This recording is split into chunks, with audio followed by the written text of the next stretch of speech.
What up, stream? How goes it? How's your Thursday? I hope you're having a great Thursday. It's a little bit crazy that we're having a stream this early in the day, but it's happening. The reason for that is because the developers for Diablo 4 are doing a live stream on the Diablo Twitch, YouTube, Twitter, Facebook, TikTok, everywhere that they can reach people. Why? Because they are releasing information for Season 1. I figured, hey, would be an excellent time for you guys to pop in, see what the devs are going to say about the game. I know we had a little bit of a, we'll call it a fireside chat the other day about what we think may happen with this season, what we think Battle Pass is going to add. I don't know if some of the our hardcore players are going to see any changes. If anybody in casual is going to see changes, I'm sure we will. Besides just the aesthetics, I don't know what they're going to say, but I figured, hey, it's going to be some information for everybody, so I might as well pop it on and see what's going on. I'm going to hit you guys with the promos real quick, as we do with every stream. Hey, good morning. How you doing? What's going on? That's right. Anytime is a good time, girl. That's right. That's right. All right, so let's hit you guys with the promos first. Let's do this.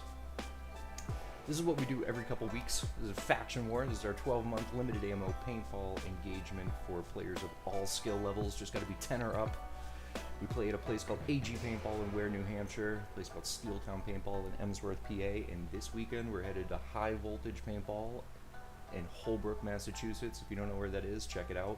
If you need more info on Faction War, go to anymagfed.com. Check it out there. Get all the basics for not only game modes, but where we play, when we play, how we play, some media up there. It's just a good time. Next, we got this little nugget, MagFed Mayhem. These are MagFed only games. If you don't know what MagFed only is, don't be in the dark. Go to YouTube, pop MagFed up in that search bar. Check out MagFed from pretty much all over the world. It's a pretty amazing thing. It's what we like to do. It's what I like to do. We've got another game at the end of this month on July 30th. It's limited ammo, FSR friendly, box mags for everyone, a couple shields, launchers, pistols, all kinds of fun stuff. So check out anymagfed.com for more info on MagFed Mayhem. Next, going to give a little shout out to Carbon. Thank you, Carbon, for making us some dope ass jerseys. These things are fire. The quality is ridiculous. That's all I'm going to say. I got my eyes peeled on my mailbox for my purple jerseys coming in. I'm excited about that. This is what we got going on this weekend. We got a little training element over at High Voltage Paintball. So if you guys have an open schedule for Sunday and you want to come join us, or if you've never been to a Faction War game, now is definitely the time to take a peek. Especially if you haven't been to High Voltage yet. I cannot stress this enough. If you have not been there, get there now. This place is going to change dramatically. The ownership is 100% rabid for what it is what we got going on, and I think you guys will be too. I think you will be too. I know, right, Valkyrie? Jerseys are the way to go. Oh my gosh, these things are so fire. Guys, if you want to go check them out, you can go to the website, go to anymagfed.com, or go to the Carbon website. Check that out. And before I forget, I want to give a shout out to new followers, new subs, everybody that's kind of lately been hiding in the background, shadily lurking, as I like to call it. I appreciate you. Thank you for at least coming to hang out. That's awesome to me. We started this just for fun, and more of you guys are just showing up just to chill. I appreciate it. So, as you can see here from this live source we got going on, we got a couple minutes. Before this stream starts. So what I'm going to do is I'm going to go run and grab coffee. Why? Well, because here where I am, it's still morning, and I don't know about you, but I can't really operate without it right now. So give me just a couple minutes, guys. I'll be right back. I'm going to go grab myself some caffeine. Also, before I go grab my caffeine, if you got any friends that you know of that are, even imaginary ones, please invite them. Invite them to the channel. Invite them to come watch a little live stream with you. Even if you don't know what the hell we're talking about, the developers that are about to pop on, they're definitely going to fill you in with some information, some talking points. And guys, again, if you do not have Diablo 4, we do have a Discord available for you. We have a small clan set up for our Faction War players, and there are a good number of us that play. It's a really casual action RPG. Super easy to pick up, super easy to play. I'm not trying to sell you on it, but it's just a fun thing to play with friends. So I'm throwing that out there. It's not difficult to have some fun. All right, guys, I'm going to get the caffeine. Give me a couple minutes. I'll be right back.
Alright, stream, I'm gonna just say this. It's freaking hot. Okay? I don't know where you live and what you're doing right now, but if you live where I might live or around where I might live, don't go outside. You might melt. I'm just saying. It's freaking terrible. Alright, so I'm peeking here. I'm trying to see what it is that these crazy guys and gals and other individuals on this show, this little developer live stream might say, what they might bring up. I really think that they're going to be talking a lot, not only about Season 1, all the cosmetic stuff, because a lot of people in a good amount of the threads that I've been reading, especially a lot of the Facebook forums, and a lot of the OPs state that they really don't want anything season based, and I don't understand why. I understand for a lot of people that's kind of crazy, the concept that you have to start a new character every time that you do a new season, and you're gonna have to start all over, quote unquote, and do everything all over again. But if you play D3, I think you're pretty used to that. In fact, for all intents and purposes, you had a harder time in Diablo 3 than you did D4. You just did, because what you had to end up doing was go back and complete the campaign again in D3, and I think that's something that they eliminated here. So once you complete a campaign in D4 at any of the world tiers, you can go forward and just omit doing it again, which is kind of good. I will be honest, in Diablo 3, I did like to solo play, so doing the campaign for me was super fun, but it was ineffective when it came to actually leveling, because you just were stuck. You were just kind of stuck. You had to do Nephilim rifts or greater tier rifts, and that was it. And this is nice. D4 is kind of cool because it scales with you, which I think is a good long-term goal. In the beginning, I wasn't really happy about it. I didn't like the fact that, like, you know, you go into a separate zone and you're fighting monsters that at one point, you know, were level 6, but you go back to the same place, and now they pair with the level that you're at. They match you in level. So if you're level 60, they're level 60 as well. I thought that was a little bit skewed, but if you think about it long term, when they roll out DLC and they move into other segments of Sanctuary, because you got to keep in mind, guys, this is only one little tiny segment of Sanctuary. Everyone thinks like, oh wow, this is the full map, it's huge. Oh my gosh, no. No. You need to take a good look at the world of Sanctuary. And then from there, I think you'll understand how much DLC we might be looking at, which is quite a bit. Hey, what's up? How are you? Welcome back to chat.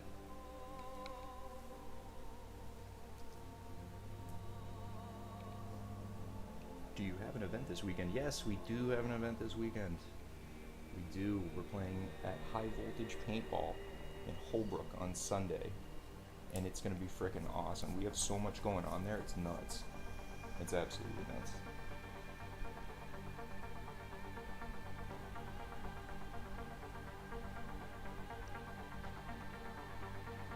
Is there a specific time? Yeah, we usually, I'm going to be honest, at AG Paintball, we try to start at 9:30 in the morning. And at High Voltage, we start a little bit later. So it's more around 10-ish in there. We're going to get a definitive time. Don't worry. We'll get a definitive time set up. The owners of High Voltage are awesome. The individuals that run High Voltage are awesome. So I'm really looking forward to seeing what it is that we're all going to collectively create over the next couple months. And I want you guys to be a part of it. It's an open invitation for everybody. Please, if you're in our area, check out Faction War. Come to one of our games, even if you just want to see what it is, or just check it out. You can always send a message directly to me. You can DM me on Facebook, Instagram. I'll do my best to respond and get you going exactly where you need to be.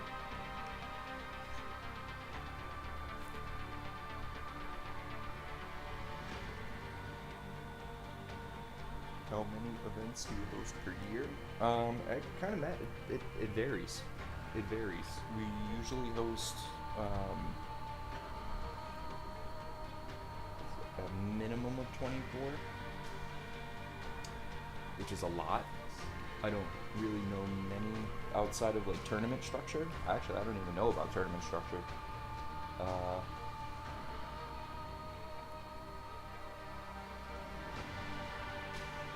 I'm not even sure. Tournament structure may be different. But yeah, I think it's good. Maybe, yeah, it's definitely more than 24 because we have some specialty games too. And now that we're adding more fields, that number triples. So technically we're multi-hosting because the goal is to get faction war at all fields across America, so that we have places to travel to, play collectively, or even if you're unable to play the sport of paintball at some point in your life, that you at least have a tie to it and you can inject yourself in it somewhere, and that you can have some effect, and it has a very broad effect.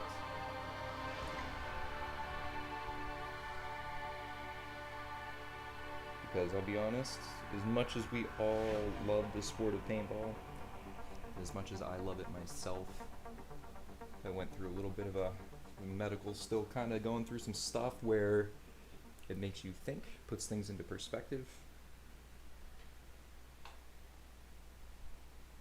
allows you to create something new. So hopefully, yeah, we're gonna move the ball forward. All right, guys, we're in the 4-minute mark here. This is great.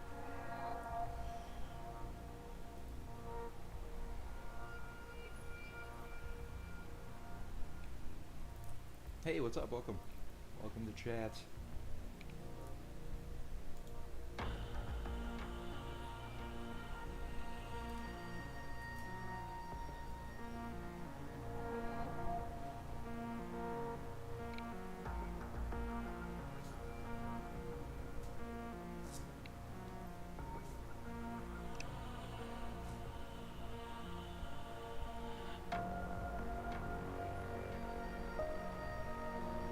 What is your favorite build so far? That's a great question. Yeah, thanks for asking a good one. My favorite build so far is my Blizzard build on my source, because for whatever reason, someone in the dev team really liked using Blizzard. They did, because some of the other affixes that you can find on other items, like ice shards, you're like, wait, isn't that a completely different thing than Blizzard? Yes, it is.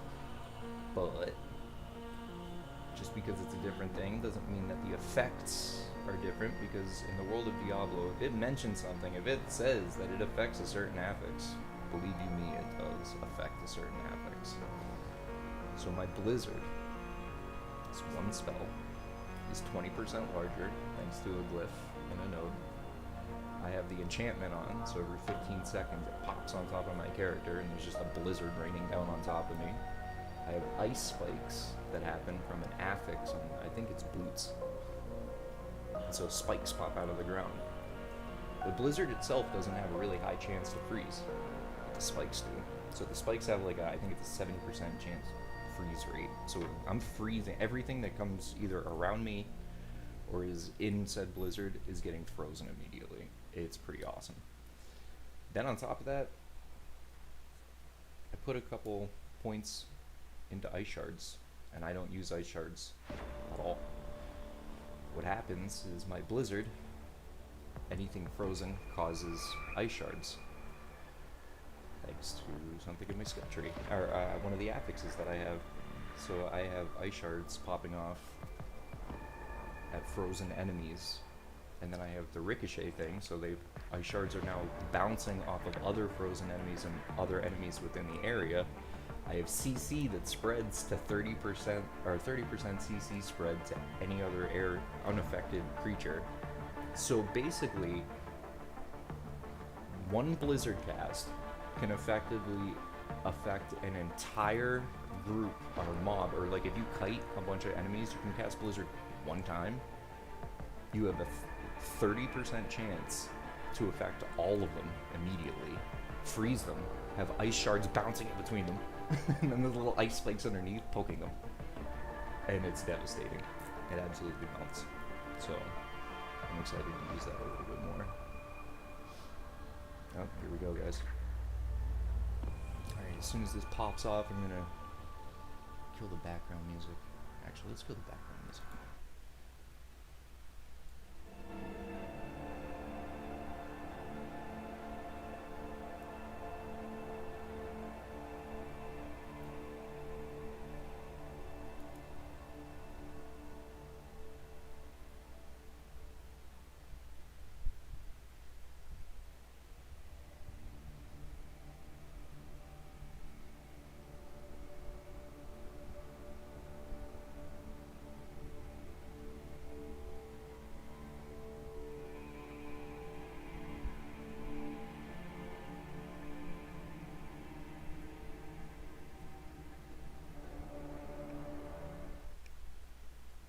The time of prophecy has come, knights.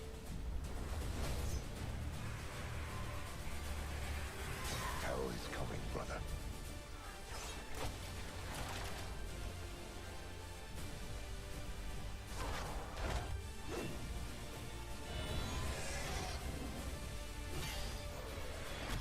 If we can't stop Lilith, we'll all be damned.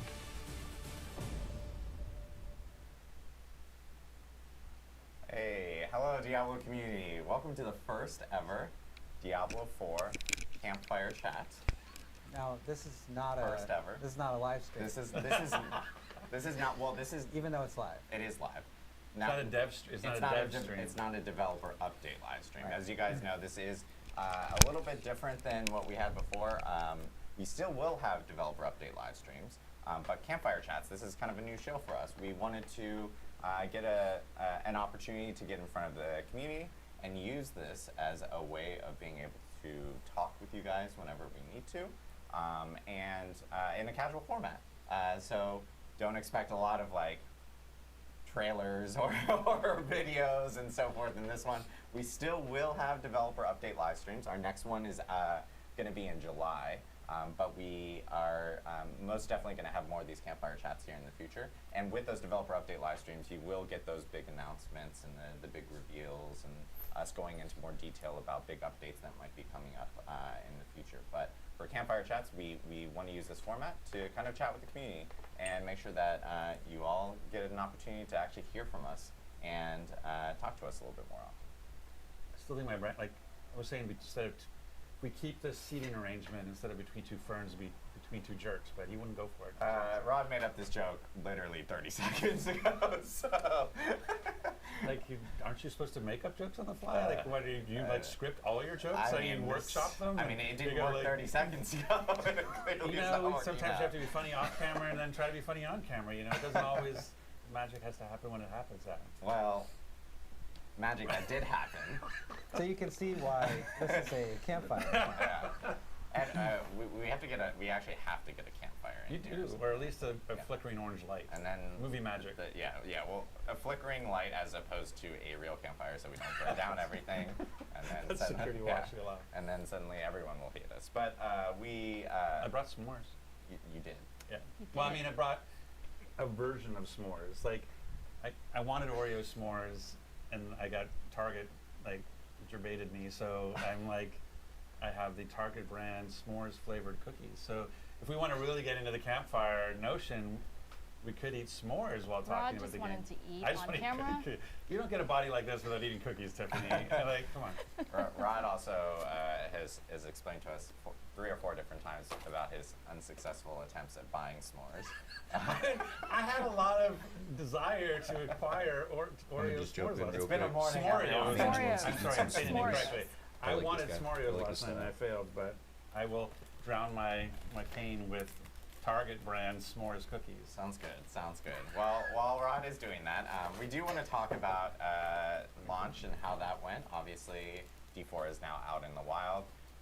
We had a really great launch. I mean, like, it's we know the community's been really amped about the game. Reviews have been really good. You know, it's been a couple weeks since launch itself, and also, like, huge shout out to the team here, the live ops team, Tiffany here.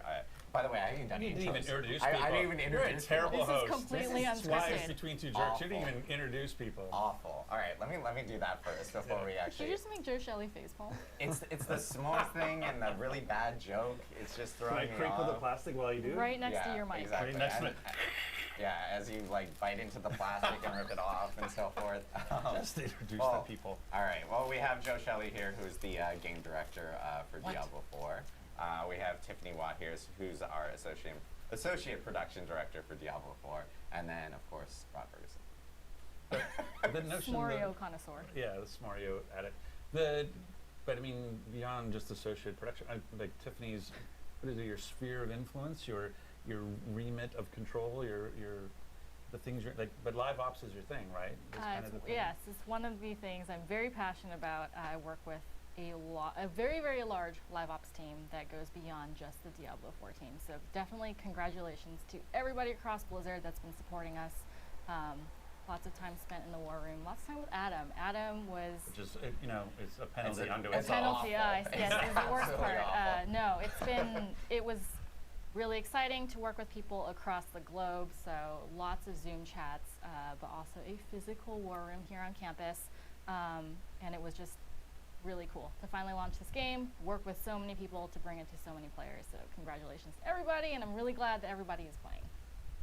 Yeah, I think we have sort of in a way of a great game and a great launch, right? Like the notion of sometimes you can have a really awesome game and the launch can kind of get in the way of it. You don't get to experience that great game the way you want to, and so I think the two great people to represent that 90 rated game and then the ability to play it since it was launched. So it's awesome. And yeah, thank you so much to everybody who play. We just crossed 350 million hours of play. Which is phenomenal and very exciting. So again, thank you so much. And part of this conversation, I think, really is about that. Like, what happens to a game that gets 350 million hours of play against it? And so, obviously when you're making the game, you can't apply 350 million hours of playtime against it to find, oh, maybe this balance isn't quite what we wanted, or this feature isn't working quite the way we want. And so we wanted to take this opportunity to kind of talk about, now that we've seen it out there by the way, it's only been 10 days, and we talk about the Diablo 4. This launch is really just the beginning of our journey with Diablo 4. This is something we're going to support for years to come. We're working on seasons. We're working on expansions. Notice that was a plural word, and so all that stuff is going into the future. And so the fact that we love the feedback. We're on day 10. And and that's something that we're really this is the kind of stuff we're focused on. I do if I can stay on my soapbox for just 1 second. Can I Go stay on right my ahead. soapbox? Yes. I do want to I think one of the conversations we can have is around the expectation around changes, because I find in a live service like this, in Tiffany's world, the notion of a hot fix, which is, how would you describe to somebody who maybe doesn't understand, whenever Adam's we're doing another hot fix, what is a hot fix from a player's perspective? So there's a lot of issues that we are able to hotfix on the server, whether it's server code or server data. And those are ones that generally we can turn around a little bit quicker. Obviously, we want to make sure that the fix is solid, doesn't break anything else in the game, that our QA team has an opportunity to run through it and ensure that if we roll it out, when we roll it out to the servers, to all of our players, that it actually improves the game and fixes the issue that we've come across. We also have the opportunity to do client fixes. Those ones are it requires an update to the actual player's client. In both cases, for the most part, they are seamless so that players can get that change while they're playing the game. I'm sure you've noticed sometimes when you're logging out that your Battle.net client will pick up an update, or you'll pick it up on your console.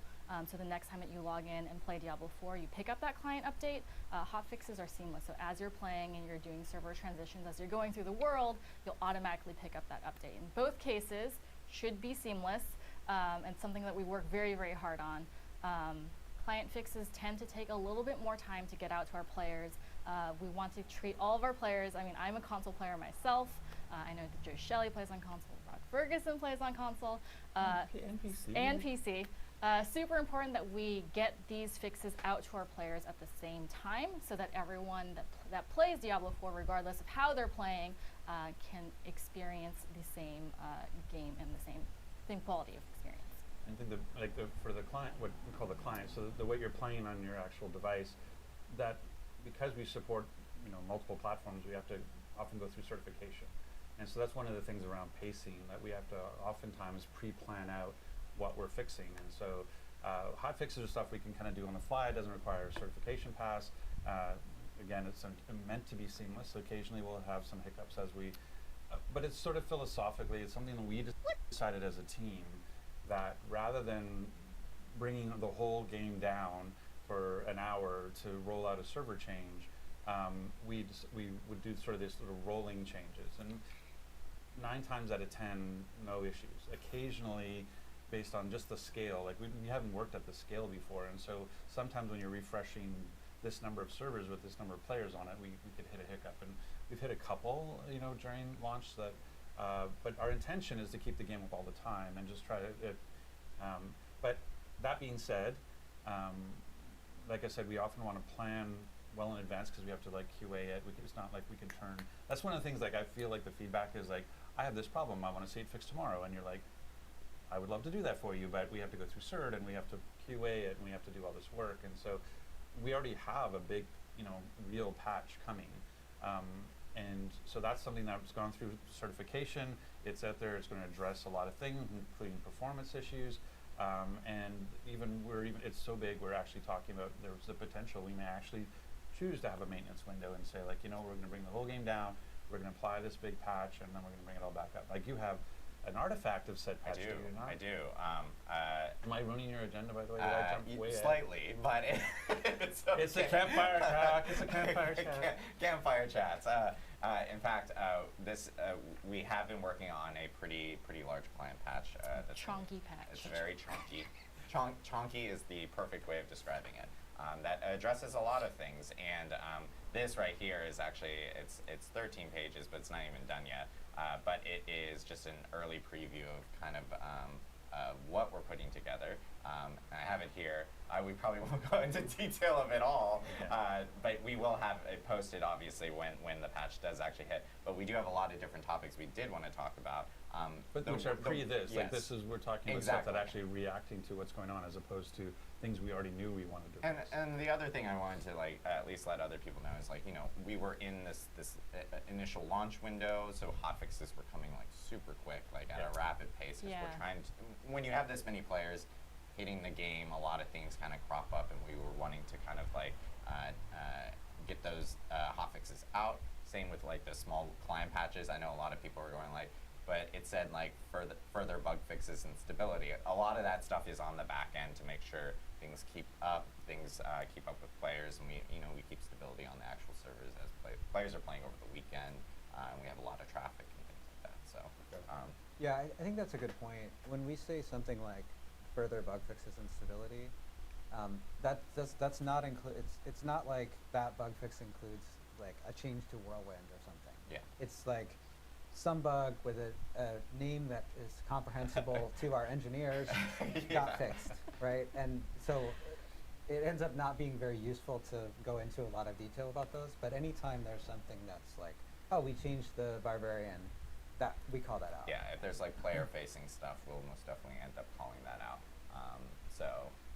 In regards to some at least how launch has gone and feedback that we've gotten from the community, we've heard a lot of different topics within the community itself.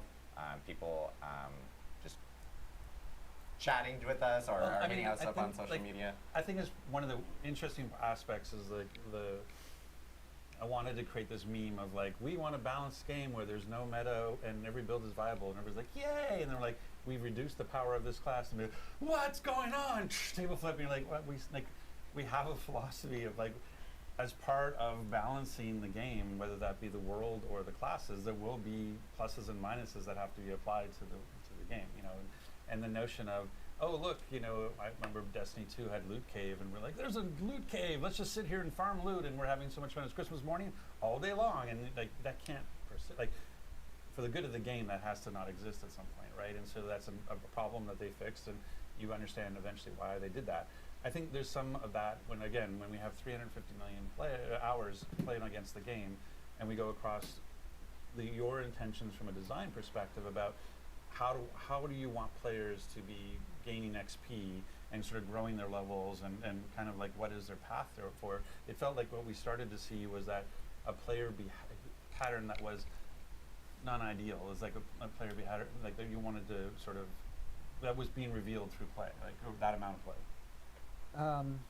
Yeah, so that's generally true. The way I would talk about it is that, and we've talked about consistently throughout development, that our goal is to have a lot of choice for players. Right. Both in terms of being able to make, having lots of good choices for where you're going to level or acquire loot, and also in terms of your character having lots of choices, right? And so, you know, sometimes people will say like, well, can't you, anytime something is too strong, can't you just buff everyone else? Right. And while in theory you can do that, when you have many classes and many builds, and you have one thing that is too strong, the process of buffing everything else, A, is likely to result in more balance issues because Right. you're changing many things at once. And B, you can very quickly run into a place where you have, you know, 65,000% on whirlwind Right. or something, Right. you know, and it can get sort of crazy. You're always just chasing that power. So yeah, I mean, sometimes we have to make changes. We have to nerf things sometimes. Sure. But our philosophy is to prioritize improving choice by looking at things that are not working and making them better. Now, it hasn't felt like that in the last 2 weeks. Right. Right? You know, when I came here today, I was thinking about, I don't have a shirt like this, but I thought about like getting a shirt and then writing, it's time for the buffs on it. We can make you one. I didn't do that, but it is So if time we have a for buff the shirt, buffs. it has to be Adam. Yeah. You're never invited to one of these ever again. But seriously, you know, I think we have some things we want to Yes. go over here We do. that the community has called out through various formats, through videos and posts. Videos, and- posts on our forums, which we really appreciate. Anyone who posts on our forums, we are completely scouring our forums for feedback and so forth. Posts on social media, on Reddit, conversations that people are having in videos. You know, sometimes we have content creators that are actually creating like videos that are talking about specific topics. So we kind of compiled a good list of like hot topics that I think that the community has been wanting to hear more about, and we do want to go through those and actually talk about them a little bit more in detail. I think probably the biggest one I think that people have been talking about the most has been around dungeons. As you guys know, like we've had a few hot fixes, and by few I mean 4 in a row. Yes, Yep. Totally understand. Yep. Of hot fixes where we do where we had a line where we did mention that we were reducing like elite pack levels and so forth, or adjusting them specifically in certain dungeons, with the goal to be, you know, longer dungeons having more elite packs, and of course shorter ones having, you know, less than what a longer one would specifically have. But I would say like we've really gotten to kind of like a new baseline now of Yeah. like where we are. It seemed like it was a contrast thing, like, and Joe can speak to, but like, I think the expectation was, oh, Nightmare dungeons are the end game. That's the place I'm going to go, you know, quote unquote farm. But right now, the normal dungeons, because of the elite density is so high, it's better to farm a normal dungeon than it is a Nightmare. And so they seemed like they were kind of slightly out of whack from that perspective. I don't know if that's a technical term, slightly out of whack, but. Seen it many times. Yeah, yes. exactly. Is that accurate, or how do you feel? Yeah, we had some cases where among side dungeons, some side dungeons had dramatically more elites than other side dungeons, and so it really felt like if you're thinking about efficiency, it only made sense to farm those. Right. But more broadly, I mean, you were talking about Nightmare dungeons. Nightmare Dungeons have, first off, actually, you know, the majority, actually the significant majority of our players haven't finished the campaign yet. So there are lots of players that are still playing through the campaign. Right. But many of the people who are watching this stream, in fact, and our dedicated players, play through content much more quickly. Right.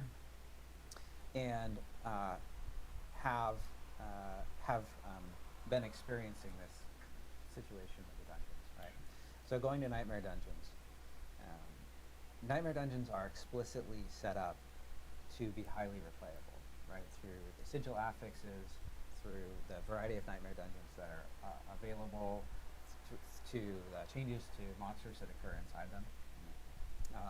And so we want them to be a great place to farm, including if you want to farm dungeons over and over. If you Right. want to loop dungeons, Nightmare Dungeons are set up to be good at doing that. That's right? the intention.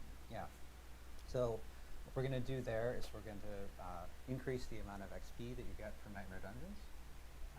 And our goal with this is to make Nightmare Dungeons more efficient to do than side dungeons. Right. Because they're designed to be more replayable. And does that take into account, like, Nightmare Dungeons have essentially a travel time to get to them? Right. So this is a great point. So in order to, when you think about efficiency, if you think about XP per hour or XP per minute, right, and we actually have telemetry on this so we can see what it looks like. You can't just look at the XP that you're getting from the Nightmare Dungeon, because you have to spend some of the time traveling to that Nightmare Dungeon. And in fact, Nightmare Dungeons are a variety of distances away from the nearest waypoint Right. or teleport. So it actually varies depending on which Nightmare Dungeon you're going to. And so that can also have the effect, if you're thinking about the efficiency aspect of it, of XP per hour or loot per hour, of sort of making it hard to justify choosing a Nightmare Dungeon that's far from a teleport point. Sure. So the second thing that we're going to do here is we're going to modify the way that sigils work so that they teleport you to Nightmare Dungeons on use. So they teleport you, or do they create a place to, a waypoint to the dungeon? They will create a waypoint that allows you to teleport. But yes, you'll be able to teleport to. That's an important distinction. Right. But the effect is that you'll be able to teleport to your Nightmare Dungeons, and you'll be able to loop from the end of a Nightmare Dungeon into the next Nightmare Dungeon. If you want to loop them Right. again, you may have to leave the Nightmare Dungeon using an interface, but you'll be able to go from Nightmare Dungeon to Nightmare Dungeon without traveling between them. Right. And that allows us to have the XP, calculate the XP buff to make sure that those are the most efficient to do, because we're removing the travel time aspect of it. Okay, so we're improving the rewards from Nightmare Dungeons to make them more what the intention was. That's the place you farm. Yeah. We're removing the need to have a travel time because a waypoint will appear and you and your party can go there, so it shortens it. Right. Like the waypoint one in particular sounds like a reasonably large change. So from a player perspective, what should expectations be about, hey, that sounds awesome, or at least for me, I'm responding, that sounds awesome. I don't know if they agree yet, but I think that sounds awesome. So what kind of timing, what range of timing are you thinking? It is, you know, Tiffany was just talking about like the kinds of things that we can do very quickly and easily. This isn't supposed to be wonderful. It's a little, but this is something that's really important to many of our most dedicated players. And so we're working very hard on this right now, actually, and yesterday as well, to get it in before Season 1 launches. Oh, that's amazing. Yeah. Okay, great.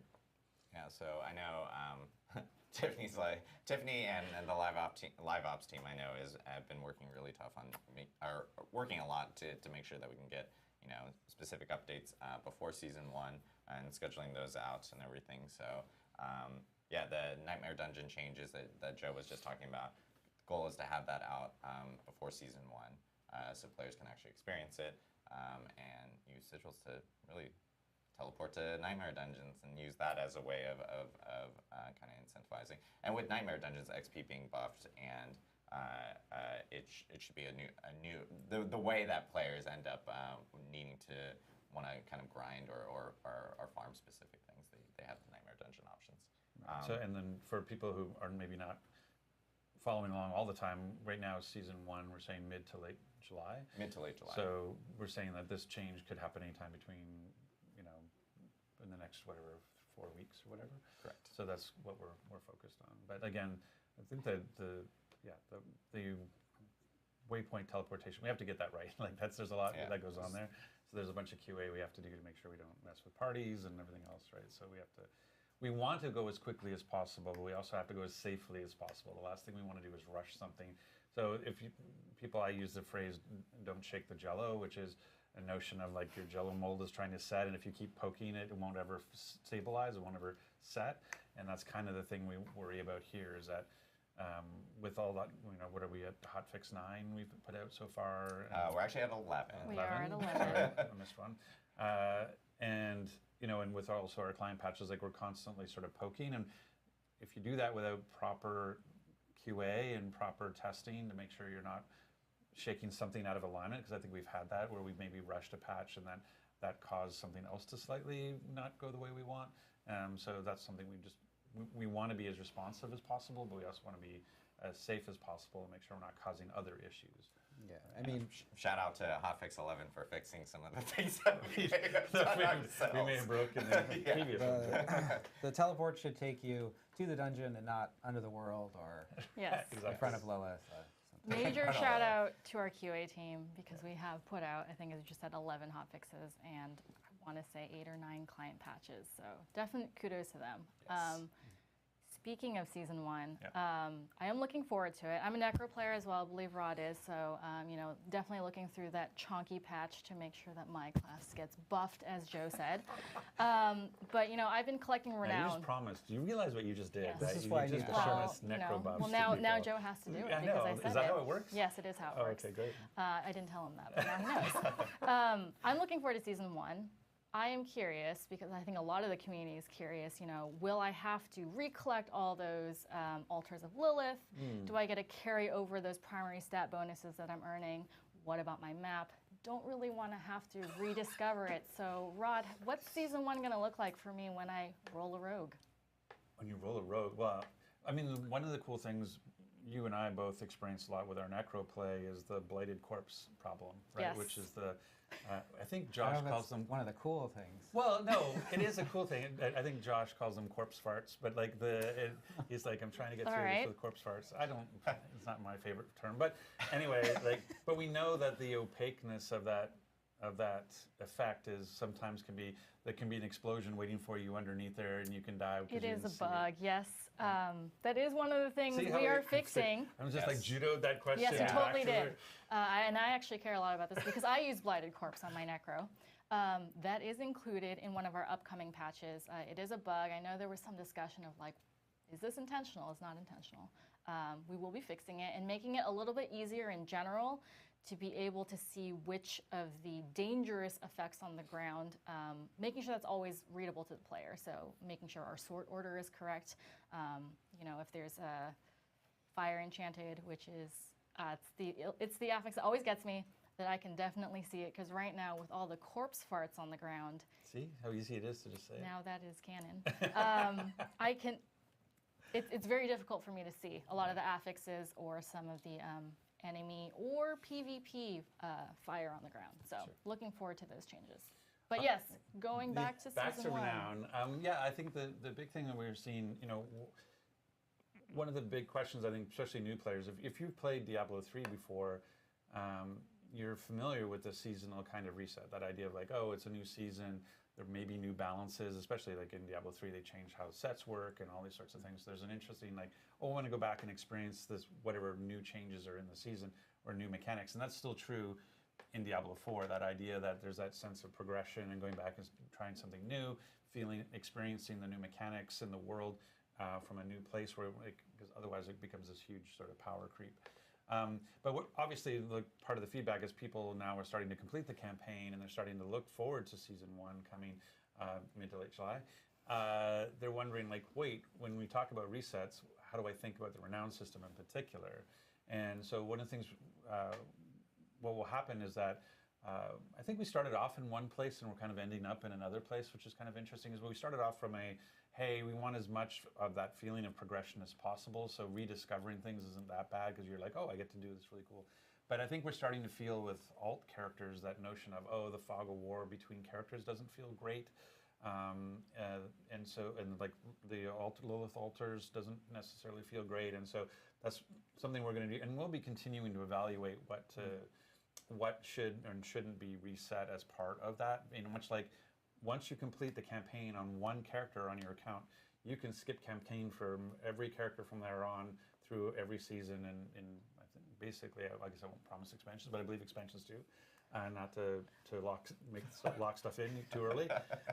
But that notion that you only have to complete, that's kind of the thinking we have. So right now for Renown, what we're talking about is as we go into season 1, when the amount of the fog of war that you've lifted on your map, the amount of the map that you've exposed going into the season in the Eternal Realm will be what you see in the season. So you don't have to go and reveal the map again. And the only capital city waypoints, I think, will be active, much like it is now. So, but you'll see them; they'll just be gray. So, because there's so much renown you get for claiming one, we still want you to go claim that waypoint. And then there's also the Altars of Lilith, which is basically, those will stay as well. You don't have to rediscover them every season. And that's always been true, the notion around the benefits you get from a Altar of Lilith, like +2 intelligence or +2 dex, those stay with you forever, much like the renown system of the extra potion charge or the extra obol capacity. Those stay with you too. You don't have to go get those skill points, go get those potion charges. Those go with you. And what's kind of cool is that what we're talking about is we'll preload you that renown. So, right, so if I could get, I'll make up a number, this is totally made up, 1,000 renown through Fog of War clearance, when I start up season 1, my map will be clear like it is in the Eternal Realm, and I'll already have 1,000 renown in my... Right, your renown screen will still show, fog, there are this many areas of the map to be discovered. Right. It will just give you credit for the ones that you already discovered. And that will translate into starting the season if you have been playing previously on a character with some amount of renown. Right. Yeah. Got it. And our intention, so those are the base of the two major that you get credit for. Like we're going to... Altars and fog. Altars and fog. So side quests, those are something that's still reset. But we're looking into the future, maybe that's something else we could potentially do. Potentially, I mean, it's something that I think we'll continue to evaluate. Like, some things are fun to do every season, and some things are, after you do them a few times, you feel like, why do I have to do this again? And I mean, I think that's something that it's pretty clear on exploring the map and the Altars of Lilith. Yeah. I think it's less clear on some of those other things. I know, as one personal preference, I mean, when I skip campaign on a new character, I kind of use the side quest to kind of create my own campaign playthrough. Like, it gives me a little more direction. So I actually, again, one person, but I actually like being able to play through the side stories again. Yeah. And so, and just to re-clarify on the Altars of Lilith, obviously players who, and how it works right now is if you collect an Altar of Lilith, you get the stat bonuses or whatever bonuses that you have, and those carry over.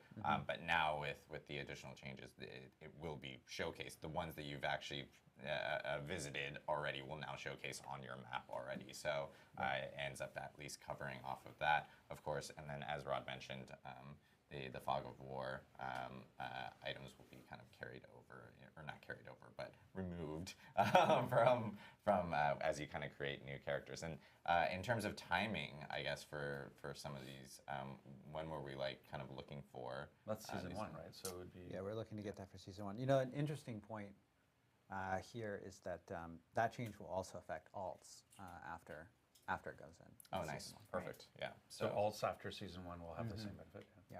Nice. Okay. Very cool. Well, I know I'm slowly getting through my list here. Pull out the cookies. What I want, I was going to say, you want some energy cookies, you want some s'mores?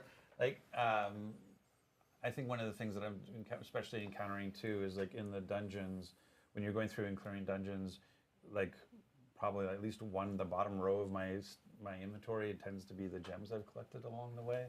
and I know that that creates some tension, you know, in terms of when to go back or and those sorts of things. So I know they're like the quick answer is always like, I want a gem tab, or like, how do I put a different place to put those? But it sounds like we're doing something and we're thinking about it differently. Yeah, we're looking at inventory tension, essentially, like things that fill up your. It's the Inventory tension, design. that's Yeah, it's Nice. a design term. Anyway, that's an it's easy fix. basically stuff that clutters up your inventory. Sure. And Just making it an exuberant amount of important, awesome gems to stuff make the next that tier. we built and has all kinds of interesting gameplay, but Make it like has the 50 effect gems. of taking up lots of space. Sure. to craft together. Not, it's not yeah. That way it's viable and worth like holding. gems. Perfect segue. I got there. We got there. We got there. For example, random idea, Like- gems. Like gems. This is why it's a campfire chat. We're establishing the baseline expectations. Oh, for no, campfire okay. chat. Yeah, We should just go low. Yeah, we can While only we're go not so answering a low. question, and I still haven't got these cookies open, so I'm making noise so- while you're thinking. When we think about gems, Still didn't get it. there are many colors of gems, there are many qualities of gems, and this can have the effect of taking up lots of inventory space. So what we're looking to do, and this is a longer, you know, we've talked about fixes that have different time horizons. This is a longer term one. We're looking to get it in around season 2. Oh, okay. The idea is to change the way you acquire gems so that they are show up in your materials or currency tab rather than in inventory. Oh, like when you collect veiled crystals. So rather than it Right. even being a thing that you collect in an inventory, it's now just part of your materials. Right, and then the way that will work is you go to the you go to craft your gem. That's in the a same sick way that you do fix. today, Good and thinking. you just use a certain amount of That's that awesome. material. So, it's similar to the amount of equivalent, like actual gem inventory slots that you're using now, Right. but as materials, and you can use that to craft the gem that goes into It's kind of a win-win because it's saving you inventory space, but it's also saving you stash space. Because right now, I'm just like filling up my stash with gems. Yeah. But now, if it's just materials I'm carrying, well, like something I've been there's been discussion around while we're on materials is that there's this notion of, oh, I didn't understand there was caps. Like, I am not as hardcore to have 10,000 veiled crystals, but I know some people out there are, and they're realizing like, oh, you can only carry 10,000, and there isn't a way to put veiled crystals into the stash or whatever to do with it. Like, what is the thinking around caps? Because sometimes it's like, oh, we were trying to force you to go do an action. We like much like the opals thing now, like, oh, you go roll something because your more opals are falling, but I don't think that it doesn't feel like that's the same for veiled crystal. As an example, veiled crystal, like how do you think about caps and materials? Yeah, the caps, the materials aren't, there's no particular reason to cap the veiled crystals at 10,000. We're just going to make that bigger. Yeah, so we're upping the material caps for that, which you know we've seen a lot of players, especially players that are like level 90 plus. As you're going through dungeons, you're obviously gonna naturally just pick up a lot of gear, and you're gonna salvage a lot of that as well. So you're gonna get to those specific caps that are currently in the game. So I know Right. a lot of those changes are going to be really beneficial to players who put in a decent amount of hours on those characters, or even if they're already at max level at 100 and they're still farming gear or looking for gear on those characters. And the time horizon on the cap, lifting of the caps? I think we have that in That's actually that's coming before that's coming season before one, season right? one. Yeah. So Yeah. that one we will be changing before season That's one. right. And it'll be incorporated in some and an update, A future planned a future update planned update. before season Because you 1. love them. You just love rolling those out. Just like sweating. I know this has actually been an interesting conversation also that I did want to bring up is we've had a lot of people, especially like content creators and others that have kind of been a little confused on how things like resistances actually currently work within the game. I think there's a lot of people that are actually prioritizing other benefits on gear or stats right now over resistances because they're a little confused on how it works, or they feel that it may not be working at all. I certainly do that with gems. Like I certainly, would rather use my emerald for thorns than like whatever the reduction, like plus 14% resistance, whatever. Like I know my instincts are to go to the more tangible thing initially, and I guess sometimes it can be subtle that people don't pick up on the one-to-one. Like, hey, I know exactly how this is affecting my play. Like, is that? Yeah, the resistance case is one where the system has a lot of different inputs, and there are some of those have multiplicative scaling, and we have sort of some things we want to accomplish with that system too. We want to encourage players to get more resistances as they go up higher in world tiers, which is why there's an effect on your resistances as you go up in world tiers. Oh, that might be clear to some people. Is like that. So basically, as you move up in world tier, your current level of resistances will get sort of right, and so that you have to kind of reacquire that resistance again? Yeah, and what we're seeing right now is that